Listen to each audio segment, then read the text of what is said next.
खऱ्या अर्थाने विकास कामाचं जर गवागवा करत असताना त्याची यादी फार मोठी आहे, परंतु यामध्ये मला प्रामुख्याने 2 विशेष कामे या ठिकाणी सांगायचं वाटते की त्यामध्ये हा जो एरिया आहे, हा जो प्रभागाचे जे क्षेत्र आहे, त्यात जगन्नाथ बाबा नगर असेल ते रहमतनगर व या भागात जे रेवणी कॉलनी असतील किंवा महसूल कॉलनी असेल, ठक्कर कॉलनी असेल, या लगत पाण्याचं प्रमाण, नदीला पूर येण्याचं प्रमाण जास्त असतं आणि त्यामुळे बॅकवॉटरचा फटका नागरिकांना सातत्याने या ठिकाणी बसत असतो आणि त्या अनुषंगाने आदरणीय सुधीर भाऊंच्या नेतृत्वात मार्गदर्शनात जे नदीचं खोलीकरण आम्ही करू शकलो, या खोलीकरणामुळे आज आपण बघितलं असेल की यावर्षी अतिशय मोठा पाऊस असताना सुद्धा बॅकवॉटरचा फटका नागरिकांना बसला नाही।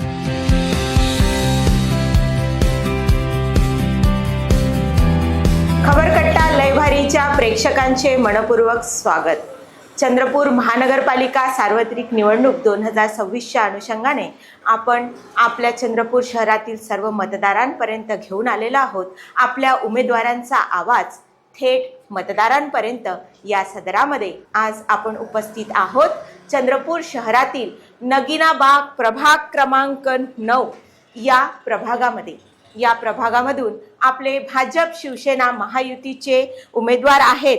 पहिल्या अनुसूचित जाती महिला गट अ सौ सविताताई कांबळे, दुसरे उमेदवार आहेत ओबीसी गट ब श्री प्रशांत चौधरी, आपल्या तिसऱ्या उमेदवार आहेत सर्वसाधारण महिला गट क सौ शीतल आदे आणि आपले चौथे उमेदवार आहेत सर्वसाधारण गट ड मधून आपले सर्वांचे लाडके राहुल भाऊ पावडे। चंद्रपूर शहरातील नगीना बाग हा प्रभाग रामनगर चौक ते जगन्नाथ बाबा मठ परिसर ते महसूल कॉलनी बगड खिडकी ते शांतीधाम या संपूर्ण परिसरामध्ये पसरलेला आहे। या परिसराची मतदार संख्या जवळजवळ 18,000च्या आसपास असून सर्व धर्म समभाव असलेला हा मतदार संघ आहे। या मतदार संघाची प्रामुख्याने ओळख म्हणजे जगन्नाथ बाबा यांचे मठ आणि चंद्रपूर शहरातून निघणारा रामनगर ते दाताडा हा मार्ग। रामनगर ते दाताडा या मार्गावर असलेल्या इरई नदीच्या पुलाच्या मुख्य समस्येकरिता आपले तत्कालीन पालकमंत्री श्री सुधीर भाऊ मुनगंटीवार यांच्या माध्यमातून राम सेतू या भव्य पुलाचे निर्माण करण्यात आलेले आहे। तसेच या प्रभागामध्ये आपल्या सर्वेक्षण टीमने जे परीक्षण केले त्या परीक्षणामध्ये सर्वत्र आपल्याला रस्ते नाल्या यांची कामे पूर्णत्वास आलेली आढळली आणि विविध ठिकाणी बगीचांची कामे सुद्धा पूर्णत्वास आलेली आढळली। परंतु या प्रभागाच्या विकासाकरिता आपल्या भाजप शिवसेना महायुतीच्या या 4ही उमेदवारांनी पुढील काय संकल्प आखलेला आहे आणि 15 जानेवारीला होणाऱ्या महानगरपालिका निवडणुकीला सामोरे जाताना आपल्या भाजप शिवसेना महायुतीच्या या 4ही उमेदवारांनी मतदारांसमोर जाताना आपल्या विकासाचा काय ध्येय मानस ठेवलेला आहे त्याबाबत आपण संवाद साधणार आहोत आपल्या या भाजप शिवसेना महायुतीच्या 4ही उमेदवारांसोबत। या आपल्या उमेदवारांपैकी पहिल्या उमेदवार आहेत सौ सविताताई कांबळे। नमस्कार, मी सौ सविता राहुल कांबळे, प्रभाग क्रमांक 9 अनुसूचित जाती महिला राखीव अ गटातून ही निवडणूक लढवित आहे। यापूर्वी 2017 मध्ये मी निवडणूक लढविलेली होती आणि ती जिंकली पण होती। आदरणीय राहुल भाऊ पावडे या प्रभागाचं नेतृत्व 2012 पासून करत होते। 12 पासून तर 2017 पर्यंत तर आता 22 पर्यंत प्रभागात सर्वीकडे जर आपण बघितलं प्रभागाचा सर्वांगीण विकास हा 90% पूर्ण झालेला आहे। त्यांच्या माध्यमातून जनतेने त्यांना दिलेला 3दा आशीर्वाद आणि आता आम्ही जे कॅम्पेनिंग साठी फिरतो आहोत तर आम्हाला विश्वास आहे, जनतेचा उत्साह आणि प्रतिसाद बघून आम्हाला विश्वास आहे, खात्री आहे की आम्हाला याही वेळी जनता भरभरून मतरूपी आशीर्वाद देणार आहे आणि परत जनतेच्या सूक्ष्म समस्या महानगरपालिकेत मांडण्याची संधी देणार आहे। आदरणीय सुधीर भाऊ मुनगंटीवारांनी आमच्या डोक्यावर हात ठेवला, तो हात म्हणजे विश्वासाचा आणि धाडसी प्रवृत्तीचा होता।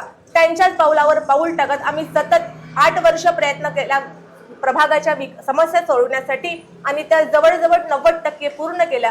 म्हणूनच पक्षाने मला परत एकदा संधी दिली आणि ही निवडणूक लढविताना मला आनंद होतो आहे की जनतेचा भरभरून प्रतिसाद आम्हा चारही लोकांना मिळतो आहे। मला खात्री आहे नगीनाबाग 9 प्रभागामधून भारतीय जनता पक्षाचाच विजय होणार आहे। हा गुलाल हा भारतीय जनता पक्षाचाच राहणार आहे। धन्यवाद। नगीनाबाग प्रभाग क्रमांक 9 मधून आपले दुसरे उमेदवार आहेत ओबीसी गट ब चे श्री प्रशांत चौधरी। नमस्कार, मी प्रशांत उर्फ बंटी एकनाथ चौधरी। मी प्रभाग क्रमांक 9 मधून उमेदवार ब गटातून ओबीसी गटातून उभा आहे। आत्तापर्यंत मला पार्टीने विश्वास दिला, सुधीर भाऊ असेल, हंसराज भैया असेल किंवा आमचे लाडके नेते आदरणीय किशोर भाऊ जोरगेवार असेल, यांचा विश्वास माझ्यासोबत नेहमी राहिला आणि त्यांनी मला पुन्हा एकदा या प्रभागातून निवडून येण्याकरता मला संधी दिली। तरी पण आपण सर्वांनी मला मतरूपी आशीर्वाद देऊन निवडून आणावे। याच प्रभागातून आपल्या तिसऱ्या उमेदवार आहेत सर्वसाधारण महिला क गटातून सौ शीतलताई आदे। नमस्कार, मी शीतल मुकेश आदे नगीनाबाग प्रभाग क्रमांक 9 मधून गट क मधून सर्वसाधारण महिला म्हणून निवडणूक लढवत आहे। प्रशांत दादा, राहुल भाऊ आणि सविताताई यांनी मला उमेदवार पदासाठी निवडले, त्यासाठी मी त्यांची ऋणी आहे आणि मला मतरूपी आशीर्वाद द्यावा हीच माझी विनंती आहे। नगीनाबाग प्रभाग क्रमांक 9 चे आपले चौथे उमेदवार आहेत आपले सर्वांचे लाडके चंद्रपूर महानगरपालिकेचे माजी स्थायी समिती अध्यक्ष व माजी उपमहापौर भारतीय जनता पक्षाचे वरिष्ठ नेते श्री राहुल भाऊ पावडे। नमस्कार, मी राहुल लता बाळकृष्ण पावडे नगीनाबाग प्रभाग 9 मधून सर्वसाधारण ड गटातून यावेळेस तिसऱ्यांदा उमेदवार म्हणून उभा आहे।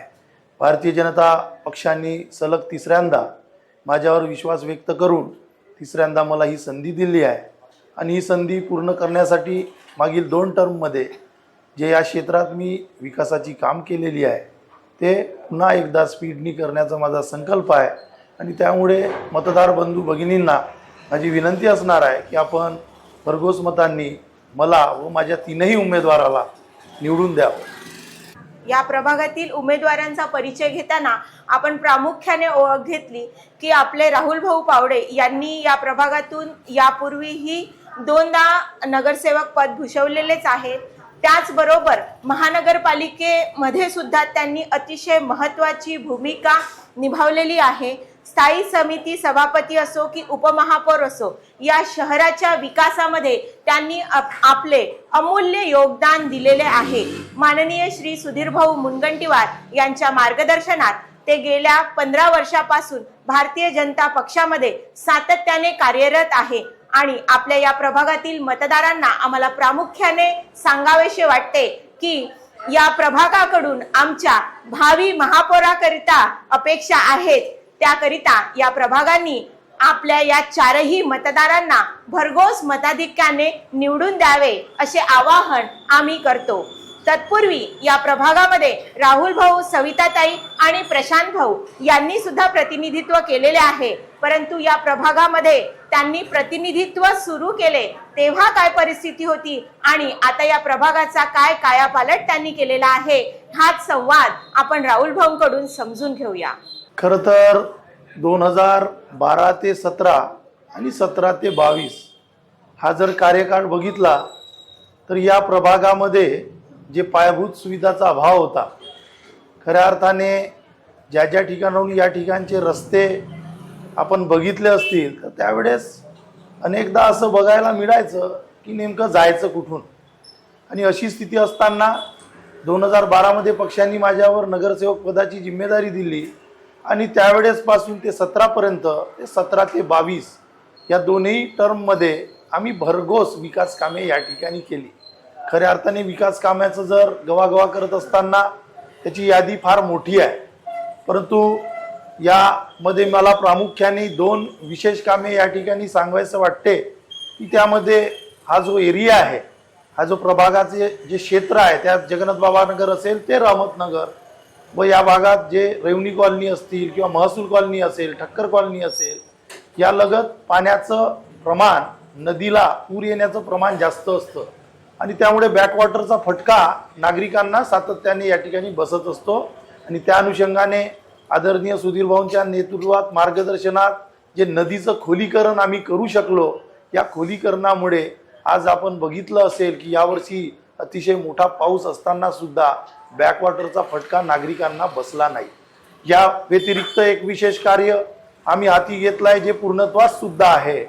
ब्ल्यू लाईन झाली असल्याने आपल्याला बघायला मिळते आहे की घरांना परमिशन मिळत नाही आहे.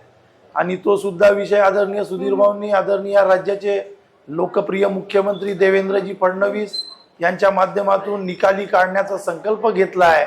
आणि ते सुद्धा कार्य प्रगतीपथावर आहे. लवकरच नागरिकांना त्याचा सुद्धा दिलासा मिळणार आहे. खऱ्या अर्थाने आम्ही जनतेचे सेवक म्हणून काम करत असताना 2017 ते 2022चा 5 वर्षाचा कार्यकाळ जर बघितला तर माझ्या समवेत 4ही नगरसेवकांना भरघोस मतांनी या प्रभागातील नागरिकांनी, मतदार बंधू भगिनींनी निवडून दिलं होतं. आणि ते निवडून दिल्यानंतर आम्ही सेवा हाच धर्म घेऊन आदरणीय सुधीर भाऊंच्या मार्गदर्शनात हे या प्रभागाचा सर्वांगीण विकास करण्याचं कार्य केलं. त्यामध्ये रस्ते तर इतकी केली की त्याची यादी फार मोठी आहे आणि त्यामुळे ते मी इथे पूर्णच कामं तर सांगणार नाही. परंतु रस्ते असतील, दिवाबत्तीची व्यवस्था असेल, नाल्यांची व्यवस्था असेल, अनेक बगीचे सौंदर्यीकरणाच्या माध्यमातून बांधून काढण्याचे काम असेल, असे एक नाही अनेक विकास कामे आम्ही या प्रभागासाठी केली. आणि आज आमचं समोर विजन आहे की या प्रभागातले सर्व कार्य, सर्व नाल्या या अंडरग्राऊंड झाल्या पाहिजे. या ठिकाणी वेगवेगळ्या प्रभागातील जे क्षेत्र आहे त्या ठिकाणी ठिकठिकाणी त्या वस्त्यांच्या नावांचे गेट झाले पाहिजे. प्रभागामध्ये एक मॉडेल प्रभाग म्हणून कार्य करत असताना याच प्रभागामध्ये आरोग्य व्यवस्था उत्तम व्हावी आणि त्याचा उपचार त्या आरोग्य केंद्रात नागरिकांना करता यावा, याकरिता एक भव्य असं आरोग्य केंद्र उभारण्याचा आमचा संकल्प आहे. याच ठिकाणी अत्याधुनिक लायब्ररी, जे युवा वर्ग आहे ज्यांना अभ्यासासाठी त्या ठिकाणी अत्याधुनिक लायब्ररी उपलब्ध व्हावी, याकरिता आम्ही ते बांधून काढण्याचा संकल्प सुद्धा या प्लॅनिंग मध्ये घेतलेला आहे. अनेक योजना असतात जे नागरिकांपर्यंत पोहोचण्यासाठी अडचण होतं, ते अडचण दूर करण्यासाठी एक या ठिकाणी माहिती व मार्गदर्शन केंद्र स्थापन व्हावं, याकरिता सुद्धा आम्ही संकल्प घेऊन 2026 मध्ये नागरिकांपर्यंत जातो आहे. आपण बघितलं असेल की 2022 ते 2026 चा कार्यकाळ प्रशासक यांचा होता. परंतु आम्ही कुठेही विकास कामासाठी थांबलो नाही, कुठेही आमची कामे मात्र थांबली नाही. ते याचमुळे की आमच्या पाठीशी भक्कमतेने सुधीर भाऊ सारखा नेता हा पाठीशी आहे. आमचे आदरणीय आमदार असतील, आमचे आदरणीय भैया असतील, हे सुद्धा आमच्या पाठीशी गंभीरतेने उभे आहे. मोठा निधी आदरणीय सुधीर भाऊंच्या माध्यमातून या ठिकाणी देत असताना सातत्य हे कायम आहे. आणि आज त्याचं एक मोठं उदाहरण जर द्यायचं झालं तर 2022 नंतर सुद्धा आम्ही अनेक बगीच्यांची कामे पूर्णत्वास नेली. काही बगीच्यांची कामे सुद्धा सुरू आहे. या ठिकाणी आपण बघितलं असेल की फ्लड लाईनमुळे नागरिकांना पाण्याची समस्या, नाल्यांची समस्याला समोर जावं लागत होतं. त्या ठिकाणी 5 कोटी रुपयाचा मोठा निधी, फ्लड निधी म्हणून आम्ही खेचून आणला. म्हणजे कुठे प्रशासक असताना सुद्धा आमच्या कार्याची गती मात्र थांबली नाही. शेवट नागरिकांची सेवा हाच ध्यास घेऊन आम्ही सुधीर भाऊंच्या नेतृत्वात काम करतो आहे. आणि निश्चितपणे जनतेचा सुद्धा विश्वास आहे की जे काही थोडीफार विषय राहिले असतील तेही हेच लोक करणार आहे, असा विश्वास त्यांच्या चेहऱ्यावर दिसतो आहे. आणि ते कामे आम्ही पूर्ण करू, याचकरिता जनतेसमोर आम्ही केलेली कामे आणि आमचा आता मॉडेल प्रभाग नगिनाबाग 9 हे विजन काय असणार आहे, चंद्रपूर शहरातील निश्चितपणे आम्ही आश्वासित करतो मतदार बंधू भगिनींना की हा प्रभाग एक मॉडेल प्रभाग म्हणून ओळखला जाणार. आणि मॉडेल प्रभाग म्हणून याची जे काही उदाहरणं आहे ते संपूर्ण शहरातच नाही तर जिल्ह्यामध्ये दिल्या जाणार, असा संकल्प घेऊन आम्ही नागरिकांपर्यंत पोहोचतो आहे. आणि म्हणून पुनश्च एकदा माझी सर्व मतदार बंधू भगिनींना विनंती असणार आहे की 4ही नगरसेवकांना, 4ही उमेदवारांना आमच्या भरघोस मतांनी आपण जर निवडून दिलं तर आमची विकासाची जी गती आधी सुरू होती तीच गती आणखी आम्ही सुरू ठेवू. म्हणजे आम्हाला सुद्धा काम करायला सोयीस्कर होईल. केंद्रात आम्ही आहो, राज्यात आम्ही आहो आणि या ठिकाणी सुधीर भाऊ सारखं खंबीर नेतृत्व आमच्या पाठीशी आहे. त्यामुळे कुठेही या प्रभागाला विकास निधी असेल किंवा विविध योजनांचे कामं असेल किंवा ज्याही काही अडचणी असतील त्या निश्चितपणे आम्ही दूर करू. पुनश्च एकदा विनंती करतो की आपण सर्वांनी आम्हाला भरघोस मतांनी निवडून द्यावा, आशीर्वाद द्यावा. अतिशय महत्त्वाची बाब राहुल भाऊंनी इथे अधोरेखित केली की चंद्रपूर महानगरपालिकेवर मागील 4 वर्षापासून प्रशासकाचा कार्यकाळ होता आणि या कार्यकाळात सुद्धा राहुल भाऊंनी आपल्या वरिष्ठ नेत्यांच्या माध्यमातून या नगिनाबाग प्रभाग क्रमांक 9च्या विकासाला कुठलाही अडथळा येऊ दिला नाही. उलट पक्षी या प्रभागातील विविध बगीचांची कामे असो किंवा इरई नदीचं खोलीकरण असो किंवा त्याही व्यतिरिक्त कुठलंही विकास काम राहुल भाऊंनी थांबू दिलं नाही आणि या प्रभागातील मतदारांनी सुद्धा राहुल भाऊ आणि त्यांच्या संपूर्ण टीमला मागील कार्यकाळात भरघोस मताधिक्यांनी विजयाचा गुलाल उडवण्याची संधी दिली होती आणि त्यांचा हा 2017 ते 22 आणि 22 ते आता 26 हा प्रशासकाचा कार्यकाळ सुद्धा बघता, त्यांच्या विकास कामांची गती बघता या प्रभागातील सर्व मतदार पुन्हा एकदा राहुल भाऊ, सविताताई, प्रशांत भाऊ आणि आमच्या शीतलताई यांना पुन्हा एकदा 15 जानेवारीला होणाऱ्या महानगरपालिका निवडणुकीत भरघोस मताधिक्याने विजयी करतील हा आमचा विश्वास आहे. या विश्वासासहित आपल्या नगिनाबाग प्रभाग क्रमांक 9 मधील सर्व मतदारांना आम्ही आवाहन करतो की येणाऱ्या 15 जानेवारीला होणाऱ्या महानगरपालिका निवडणुकीत मतदानाचे बटन कुणाचे? फक्त कमळाचे, फक्त कमळाचे, फक्त कमळाचे.